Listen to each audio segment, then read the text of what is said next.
កូនមកខួបឡើងទៅចាប់ផ្ដើមរៀងតលាន់ចំណីហាឬក៏មកដឹងថាធ្វើអីគាត់ញ៉ាំអាចមើលក្នុងវីដេអូនេះបានខ្ញុំធ្វើជាបាយឆាញ៉ាំជាមួយនឹងស៊ុបសារីវ៉ាកាមីនេះអូយកូនខ្ញុំញ៉ាំបានច្រើនណាស់ហើយរសជាតិឆ្ងាញ់ហើយស្រួលចម្អិនប្រើតែទឹកធ្វើម្ហូបយកមកធ្វើបាយឆានេះរសជាតិឆ្ងាញ់យកមិនអស់បងអូនចានេះគឺគ្រឿងផ្សំគឺបែបងាយៗតែម្ដងហើយគ្រឿងផ្សំដែលខ្ញុំប្រើបន្ទាប់ហ្នឹងជាប្រភេទគ្រឿងទេសខ្ញុំប្រើជាមួយនឹងដុំស៊ុបជាផលិតផលរបស់ជប៉ុនណារសជាតិបន្លែហើយមានជាមួយនឹងស្ករផ្កាដូងហើយតួឯកនៅក្នុងហ្នឹងគឺទឹកធ្វើម្ហូបផលិតផលរបស់ជប៉ុនហើយនឹងសារីវ៉ាកាមីនឹងឯងជំនួយការពិសេសនៅក្នុងការធ្វើបាយឆាឲ្យឆ្ងាញ់ហ្មងគឺខ្ញុំប្រើប្រាស់ជាមួយនឹងទឹកធ្វើម្ហូបខ្ញុំប្រើចុះណាទឹកធ្វើម្ហូបនឹងប្រឡាក់សាច់ចៀនឆាអីគឺបានមកចប់រសជាតិឆ្ងាញ់ណាស់ឥឡូវខ្ញុំមកធ្វើស៊ុបសិនណាខ្ញុំចិត្តធ្វើស៊ុបមុននៅពេលដែលធ្វើស៊ុបឆ្អិនហើយចាប់ផ្ដើមធ្វើបាយឆាទៅ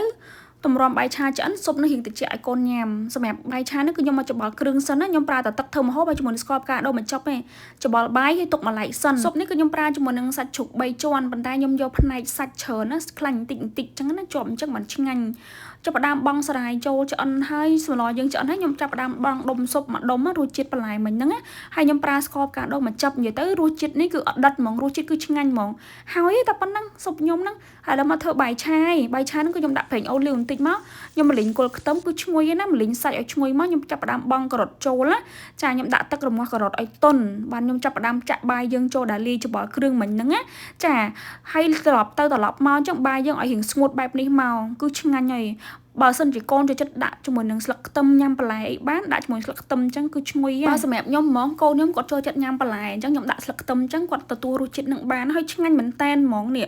អូយនិយាយទៅគឺតំណងខ្លាំងបងអូនមិនធម្មតាតំណងហើយគឺវាឆ្ងាញ់តែម្ដងហើយមុខម្នួយហ្នឹងកូនស៊ីងគឺទាញ៉ាំតាំងពីព្រឹកប៉ុន្តែដោយសារតែពេលព្រឹកហ្នឹងញ៉ាំបាយ